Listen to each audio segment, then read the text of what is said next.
진지하게 된다. 그런 생각이 듭니다.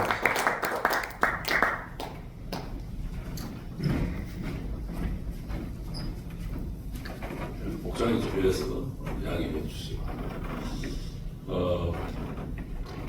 제가 이제 총회장이 되고 우리 교단의 예배 홈을 저희 계획주의 신학을 공부하고 교육의 신앙을 추구하는 그런 우리 합동교단의 동력자들에게 각 기관, 상비구, 상설위원, 특별위원회, 또 속회, 또 각 노회, 또 지역의 여러 협의회와 연합회, 공익인 이 포럼을 좀 가져면 좋겠다 그렇게 말씀드린 것은, 예배가 시작이 되어지면 축도로 끝날 때까지 중간에 축사나 격려사나 이런 부분들은 이후로 돌리고 예배에만 집중할 수 있도록 하면 좋겠다 그렇게 말씀을 드려서, 지금 이제 각 교회의 임직식이라든지 노회의 행사 이런 부분에도 지금 상당한 많은 변화가 제가 섬기는 109회기 중에 있었습니다. 그래서 앞에 예배를 드리고 난 다음에 그다음 이제 2부 순서에 축하하는 이런 순서를 하도록 그렇게 했습니다. 그래서 지금 이제 전국 교회가 그런 형태로 어느 정도 조금씩 정착되어져 가고 있는 것을 볼 때에, 여기 오신 우리 목사님들도 본인이 심무하시는 교회에서도 동일하게 예배는 예배로 드리고 그 이후의 순서는 그 이후의 순서대로 하시도록 그렇게 잘 지도를 해 주시면 좋을 것 같습니다. 그리고 이제 총회장직을 제가 이제 수행하면서 이렇게 좀 느끼는 것은, 총회장이 뭐 만능처럼 생각을 하셔가지고 총회장이 다 하는 걸로 생각하는데, 총회 구조가 반드시 각 노회가 헌의를 올리든지 아니면 각 기관이 청원을 한 내용들만 총회에서 이제 다루지 않습니까? 그러면 그 총회에서 결론을 내려진 부분들을 총회에서 결정을 하든지 아니면은 그것을 상비구라든지 아니면 어떤 특정 위원회에, 또 아니면 총회 임원회에 그것을 이제 처리하도록 수임을 줍니다. 넘기면은 그 넘긴 사항에 대해서만 할 수가 있습니다. 그러니까 총회 임원회도 총회장이 할 수 있는 부분은 총회가 결의해서 총회 임원회가 하도록 수임 내용만 처리할 수가 있습니다. 그래서 그 외에는 사실은 할 수 없는 거죠. 그리고 이제 우리 교단 헌법과 총회 규칙에 근거해서 진행되는 내용도 보면은, 그리고 보통 이제 총회 임원 출마할 때 보면 총회 헌법과 규칙과 규정과 법을 잘 준수하고 이런 말을 100% 모든 임원들이 다 그렇게 이야기합니다. 그렇게 출마를 하지만 실제 임원으로 섬길 과정 속에 보면 그렇게 하지를 못합니다. 못하는데, 그 중에 하나가 뭐냐면 이제 총회는 파하면 총회가 없어져 버립니다. 그래서 총회 끝난 이후에 하회로 또 올라오는 여러 가지 어떤 서류라든지 재판권이나 이런 부분들은 이제 그 해당되는 부서로 헌입을 통해서 넘어가기도 하지만, 그러나 거기에 대한 모든 내용은 다시 그 다음 총회로 다 가는 겁니다. 그 다음 총회로. 근데 그 다음 총회로 가기 위해서 1년을 기다려야 되잖아요. 1년을 기다려야 되기 때문에 이런 부분에 있어서 이제 처리하는 부분에 법적인 부분을 정확하게 다루지 않으면 또 여러 가지 혼란스러운 것도 옵니다. 그러다 보니까 당장 문제를 해결하고 싶은데 그게 안 되니까 또 소상해하시고 또 이렇게 저렇게 말씀하시는 분들이 계시는 그런 부분이, 도와드리고 싶어도 법적인 절차가 그렇기 때문에 그렇게 할 수밖에 없다는 것을 우리 목사님 좀 잘 기억해 주시면 좋겠습니다. 그리고 우린 대한예수 장로회 총회가 정한 교육의 절차를 따라서 우리는 총회 직영 또 인준신학교를 통해서 우리 다 목사가 되었습니다. 또 장로님들은 거기에 따른 절차를 따라서 또 장로가 되었습니다. 그렇다면 법을 지켜야 되는데 대전제가 뭐냐면 노회에서 결정을 하든지 총회에서 결정을 하면은 그것이 나에게 불리한 사건이라 나에게 또 조금 속상한 사건이라고 판단되어질 때에 거기에 따라서 우리 목사님들이 이제 교회법 절차를 정확하게 따르지 않고 사회법으로 나가는 것은 목사가 하지 말아야 됩니다. 왜냐하면 우리 교단의 법 절차를 따라서 목사가 되었는데 그러면은 이 해결해야 하는 것도 교단의 법 절차를 따라서 해결해야 되는데 예를 들면 백부의 총회 때에 내가 조금 억울한 내용으로 손해보는 내용으로 결의가 됐단 말이죠. 그러면 한 해 동안 하나님께서 기다리러 가실 줄 알고 기도하고 잘 준비해서 다시 110회 총회에 이 결의가 이렇게 자기가 받기 좀 힘든 부분이 있기 때문에 노회를 통해서 충분히 다시 살펴보고 난 다음에 노회를 통해서 다시 그 내용들이 총회로 올라가서 재결의되어져서 그게 바르게 되어질 수 있도록 그렇게 법 절차를 따라야 되는데 그 법 절차를 안 따르기 때문에 좀 문제가 생기는 것 같습니다.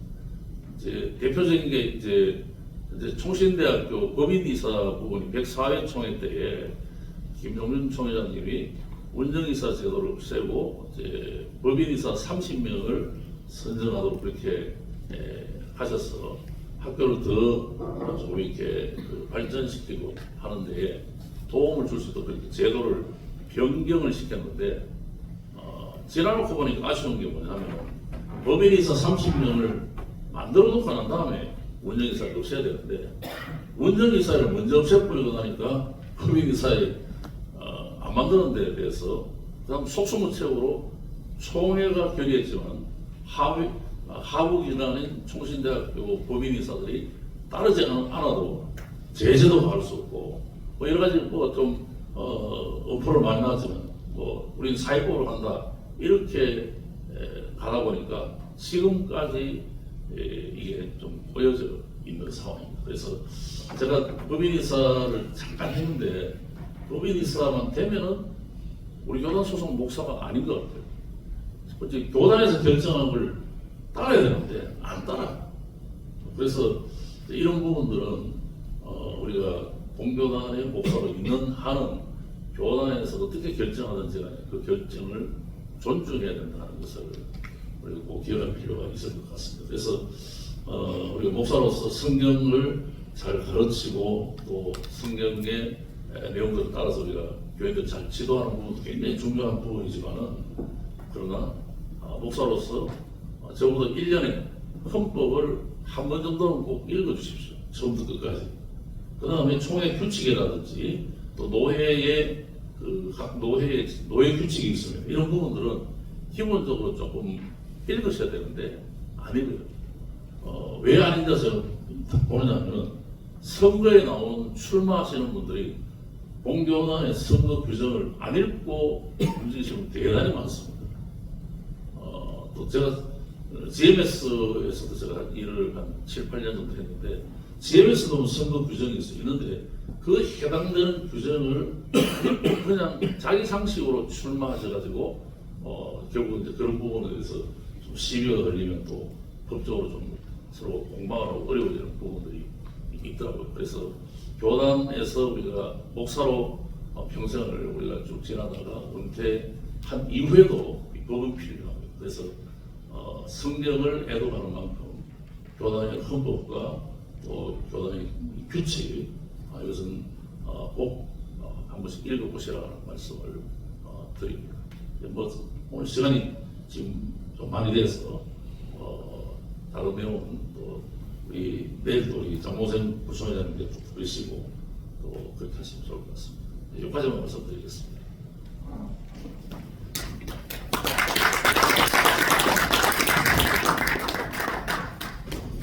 네, 혹시 뭐 질문하실 것 있습니까? 네, 안 하시겠죠? 네. 네. 안 하실 것 같아요. 우리 조 회장님 말씀에 진심으로 감사의 박수로 인사.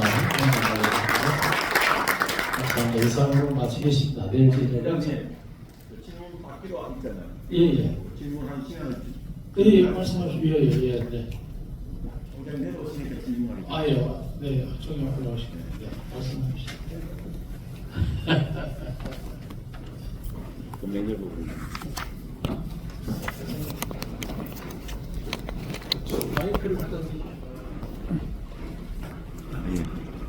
너무 어려운 거죠. 네, 아닙니다. 예. 수원노회장 김대건 목사입니다. 다름이 아니고요. 이번 총회 기간에 그 목사의 정년 문제에 있어서 제가 지켜보면서 총 회장님이 진행하는 부분이 있어서 조금 매끄럽지 않아서 그 부분을 다시 한번 질문을 질의하는 시간을 가지기를 원합니다. 예. 정년 문제를 어떻게 생각하고 계신지 정 회장님께서 좀 말씀. 예. 저는 이제 3개월 정도 임기라면 이제 내려가는 총회입니다.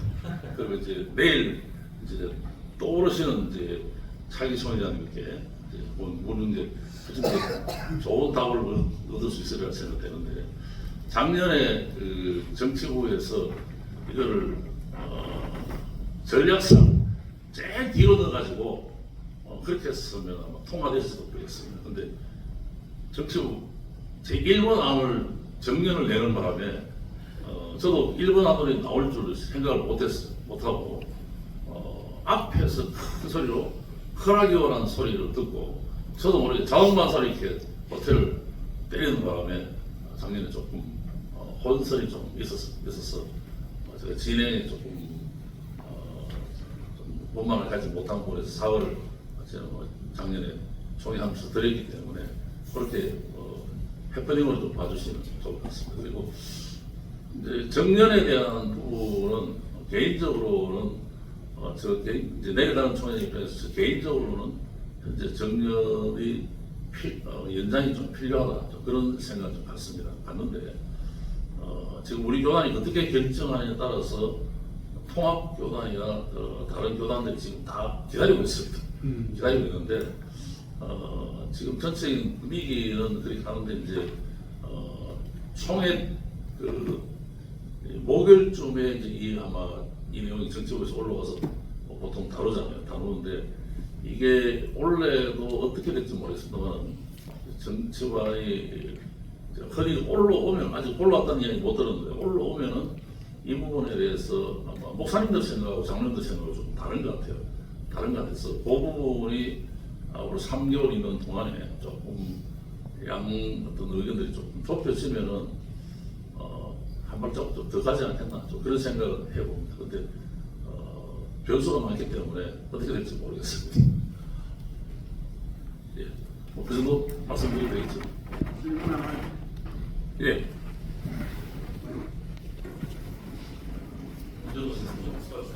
시호부입니다. 우리 총회장님 물러나시지만 지금 우리 오늘 설교하신 우리 목동제일교회 목사님 말씀도 그렇고 우리 김관성 목사님 말씀도 그런데 총회장이 분명히 말씀하신 것이 예배 순서 중에 축소와 경교사는 하지 않도록 그렇게 했다 그러는데 이번 수양의 교육 첫날 개회 예배 때 그죠? 거기에 확인이 되셨는지 아니면 한 번 더 권면이 이제 주셨는지 우리 교육부의 이영만 목사님 참 잘하시는데 이게 총회장 지시가 있었음에도 불구하고 첫날 가장 많이 모였던 그 예배 때 우리 물론 짧게 해주셨습니다. 그죠? 총무님도 짧게 하시고 우리 부총리도 짧게 해주셨는데 일단 순서에 관해서 인샤되어 있다는 것이 이 부분에 대해서 우리가 앞으로 아까 우리 메시지보다 이제 메신저를 보는데 우리가 지키지 못한 일을 총회장님이 지시하신 것 같아서 앞으로 개선이 좀 필요할 것 같습니다.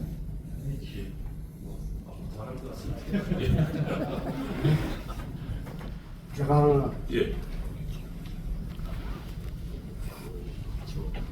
다름이 아니고 소속도에도 이름 좀 바꿔주시죠. 다름이 아니고 우리 총회가 우리 누군지 좀 밝혀달라. 저 정상면 최희수 목사입니다.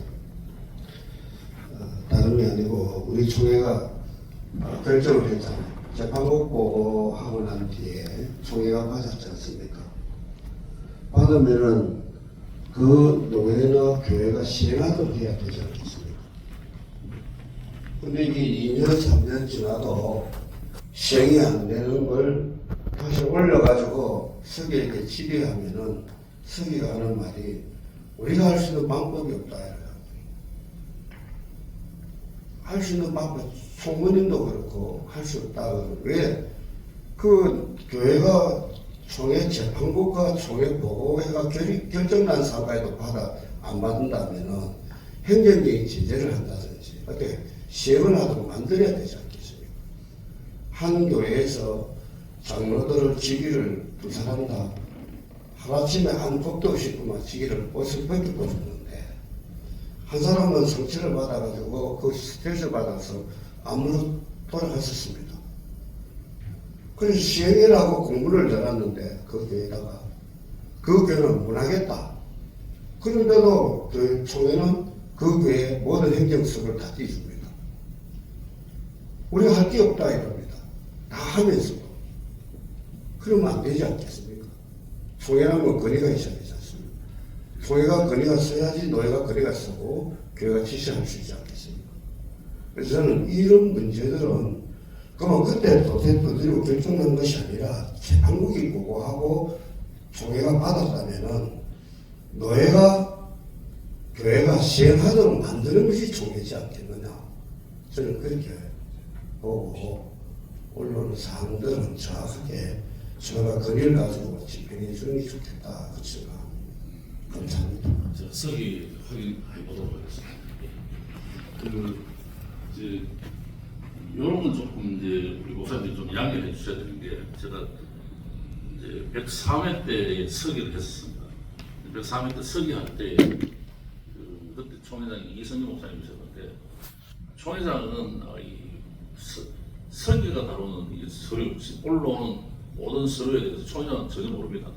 모르고 서기가 분류해서 이제 임원회로 하든지 아니면 서기가 직권을 하든지 아니면 건입으로 보내든지 이렇게 해서 분류를 하고 하는데 때로 이제 이런 류의 질문을 총회장이 하면은 총회장은 서기에게 전달받은 거였기 때문에 내용을 인지를 못하고 있어요. 그래서 총회장이 뭐 하느냐 사실은 뭐 들은 내용이 없기 때문에 말씀 못 드리고요. 그리고 총회장의 역할은 제가 이렇게 해보니까 제가 103회 때 이성희 목사님한테 보니까 총회장의 역할이 이제 1에서 10까지라고 한다면 절반 정도는 이제 우리 교단 일을 하는데 하는데 나머지 절반은 대외 사역이 굉장히 많습니다. 일일이 다 말씀드리지 못하는 대외 사역. 원래는 제가 또 한교총 대표장까지 또 이렇게 맡다 보니까 일이 더 많아요. 더 많아서 사실은 교단에 대단히 죄송하지만 교단 일은 한 40% 정도 제가 지금 하고 있는 것 같고 나머지는 대외와 또 해외 우리 교단하고 이렇게 교류가 되어 있는 이런 교단들을 이렇게 챙겨야 되기 때문에 이런데 이제 총회장으로서 시간을 그쪽에 하다 보니까 세세한 부분들은 사실은 제가 다 알지 못한 부분이 많이 있습니다. 그래서 그런 부분들은 또 총회 서기가 또 나머지 임원들이 좀 맡아서 해주시기 때문에 이럴 겁니다. 아마 이런 시스템들 아마 내년에도 비슷하게 갈 겁니다. 그렇게 가는데 그런 부분들은 목사님들 양해해 주시고 이제 서기 맡으시는 목사님들이 이제 그런 부분들은 잘 이렇게 분류해 주셔서 처리를 빨리빨리 해주시면 되지 않겠나 싶습니다. 네. 감사합니다. 네. 끝내죠. 해보셔야 되겠습니다. 끝났습니다. 네. 네. 감사합니다.